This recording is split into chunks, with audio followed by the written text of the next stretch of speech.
So we're starting the 8th day. Yesterday we talked on some very important topics, which was the three gunas.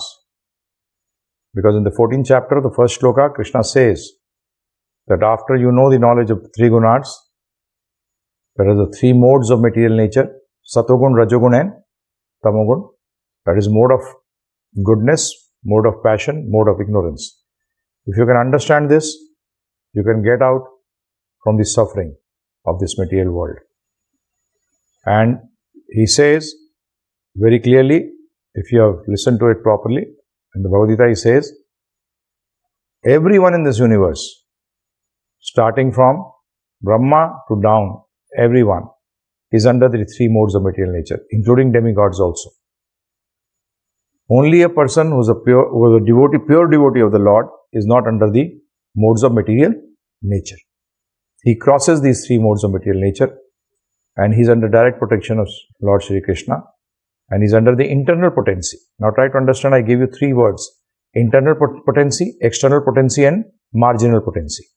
There are three, Vishnu Puran divides the where Krishna, the Lord, has got infinite energies, but he divides it into three main energies called Bhiranga Shakti, Antaranga Shakti and Tathastha Shakti. So they are in English known as the external energy, the internal energy and the marginal energy. We are the marginal energy. We have to be under the material energy or the internal energy, which can be called also the spiritual energy. We have to. We can't, otherwise we can't survive.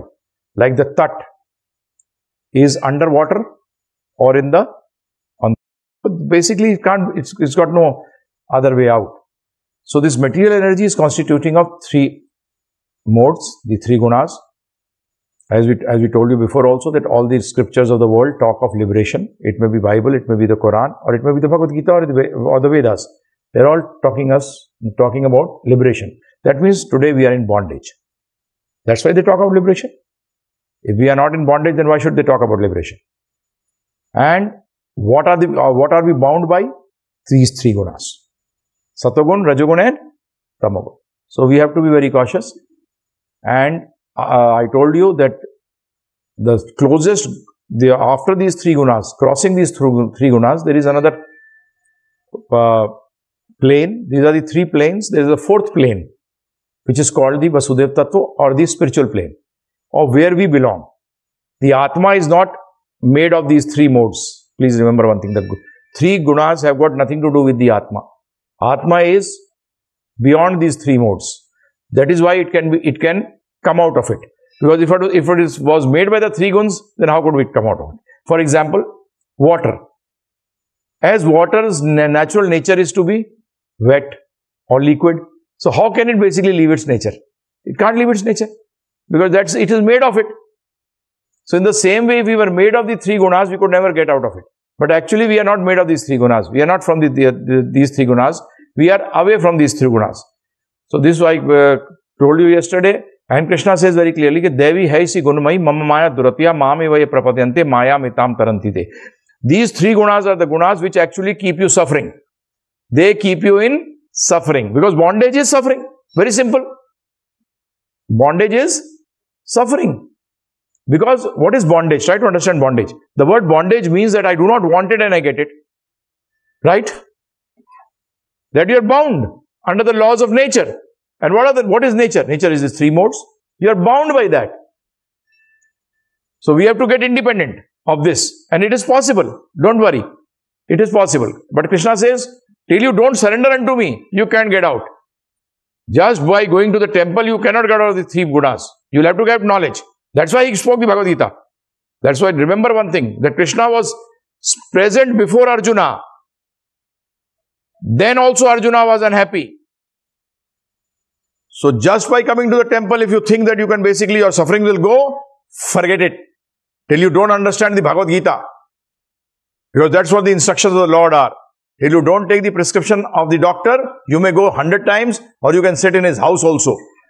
The wife may be the wife of a doctor, till she also does not take the prescription, cannot overcome sickness, though she is every time with him. Right? So in the same way, you have to remember this particular point. But by coming to the temple, what happens? You actually are accepting the Lord.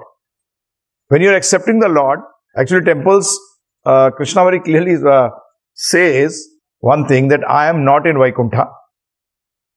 I am not in the heart of the yogis. I am there where my devotees are talking about me. I am there. Very clear statement. But in Vaikuntha, everyone is talking about Krishna, so he is there. So you understand this point? So which temple will he be in? Where the devotees are glorifying him. There the Lord will be. That will be the real temple. If you glorify the Lord in your house, the Lord is in your house. But if you don't glorify the Lord in the temple also, he is not there. Remember this very clearly. I'll give you the shloka. Naham Vaikunte.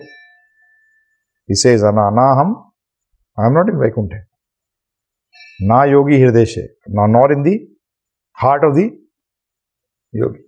It's very clear statement. So we have to, so what he says, surrender unto me. Surrender means what? What I say you do. So for that you will have to know what we should do. You can subscribe for daily spiritual clips on WhatsApp and email at www.givegita.com/subscribe. You can also watch our lectures on Disha TV channel or on our website www.givegita.com/tv every Sunday morning at 8:10 a.m. Get world's first audio-video correspondence course on Bhagavad Gita, a very logical, scientific and easy to understand explanation on Bhagavad Gita. You can get the DVD set of our correspondence course at our eBay portal at www.bit.ly/giveebay, or you can mail us at contact@givegita.com.